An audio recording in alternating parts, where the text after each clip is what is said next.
The soul grows not in silence, but in struggle.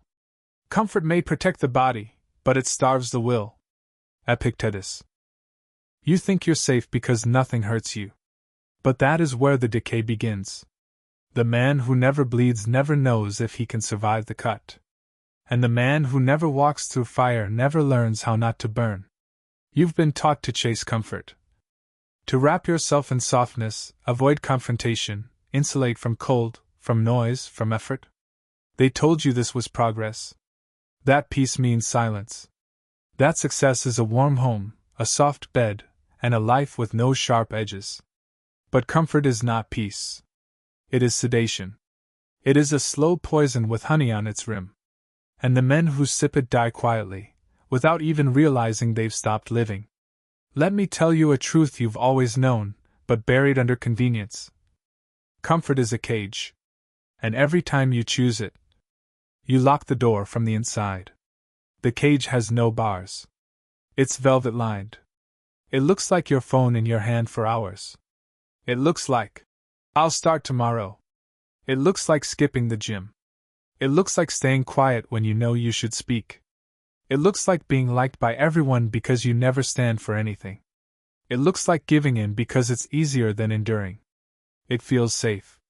And that's what makes it so dangerous. No man is born to be soft. No mind becomes sharp in ease. The Spartans trained in the cold, the Stoics meditated in hardship.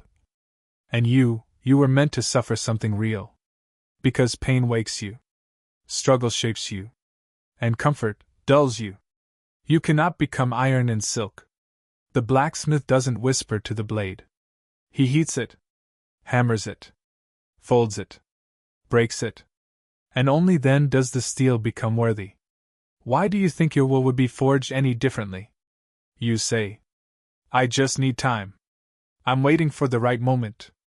But the truth is, you're not waiting. You're hiding. You're hiding from discomfort. From the fire. From the test that might burn away your weakness. And you'd rather remain weak than be scorched. So you stay in the cage.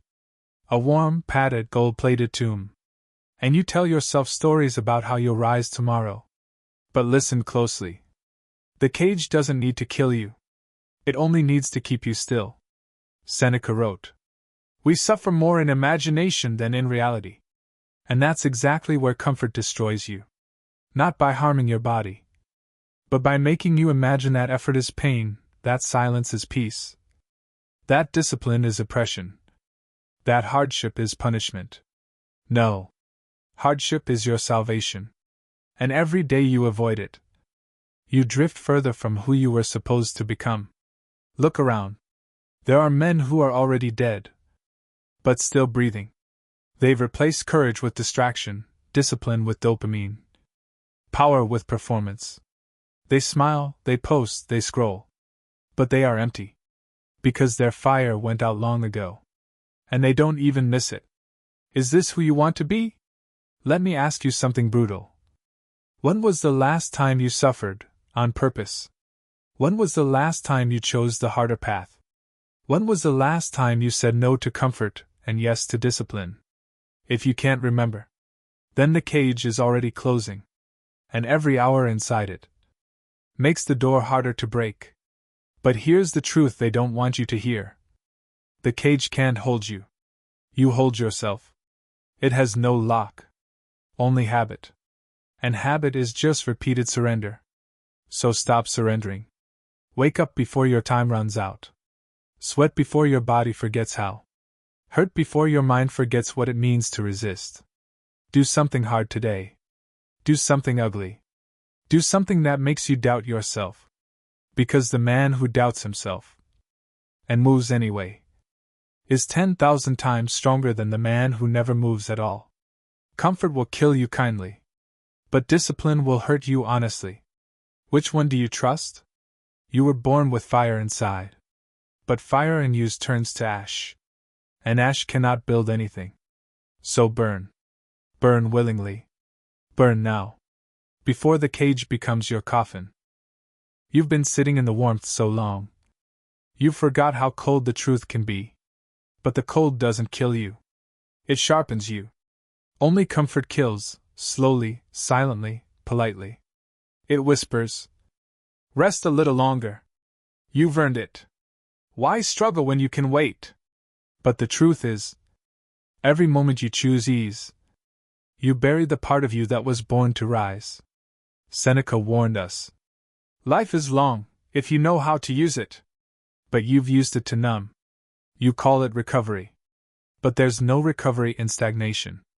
No healing in hiding. You don't need more rest. You need resurrection. And you don't rise in warmth. You rise in pain. Think of the great men. None of them came from comfort. They came from broken places, cold mornings, empty pockets, and burning lungs. They were chiseled out of hardship, carved by resistance, made whole by breaking. And you? You hide under a blanket of reasons. Excuses dressed as philosophy. Discipline postponed in the name of balance. But what balance is there in a man who has not moved? You balance nothing. You've just stopped walking. You've made peace with the cage. And now you polish the bars and call it a home. But you know better. The man inside you knows better. He was born for more than this. And he's clawing at the walls you built. Let him out. Comfort is the enemy of purpose. It doesn't shout, it sings. It doesn't chain, it raps. But it has robbed you of years.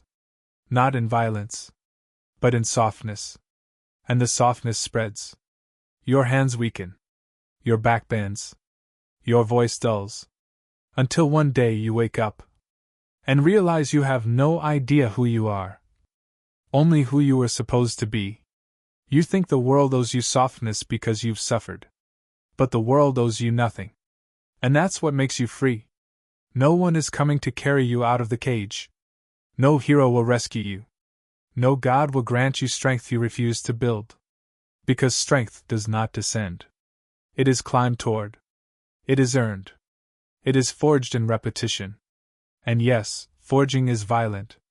That is the point. Epictetus said. Difficulties show what men are. So let the difficulties come. Invite them. Face them head on, as a test, not a curse. Let hunger return to your eyes. Let your knuckles crack against the wall of resistance. Because nothing you truly want lives in comfort. Everything worth becoming waits in the fire. You want discipline? Good.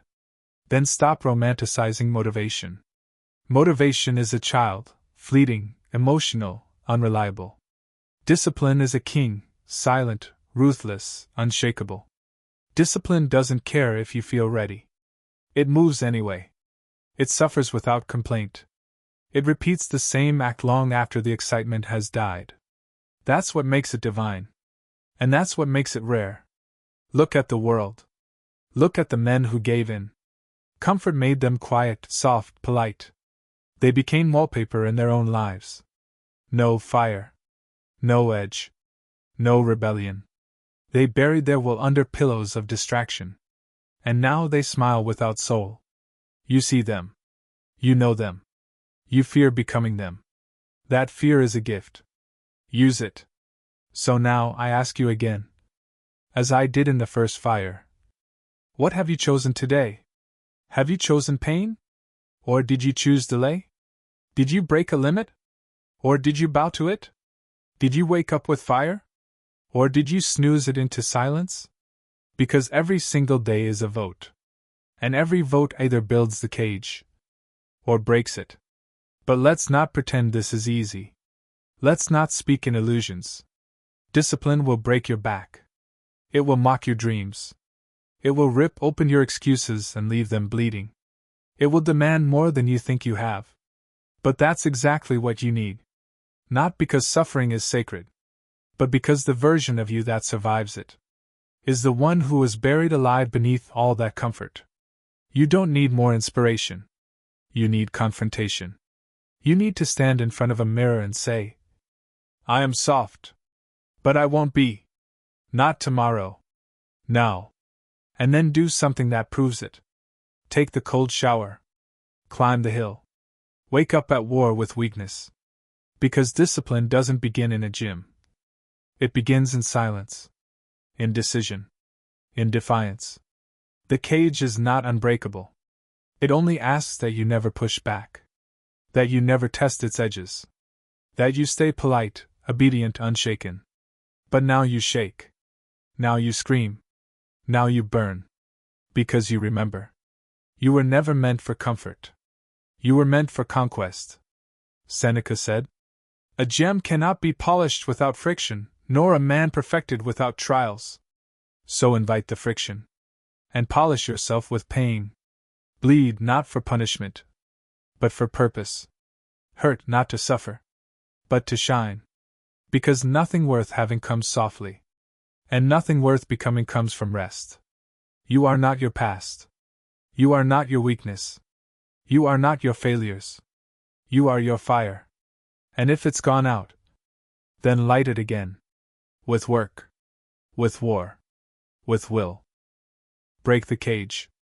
Or rot inside it. The choice is, and has always been, entirely yours.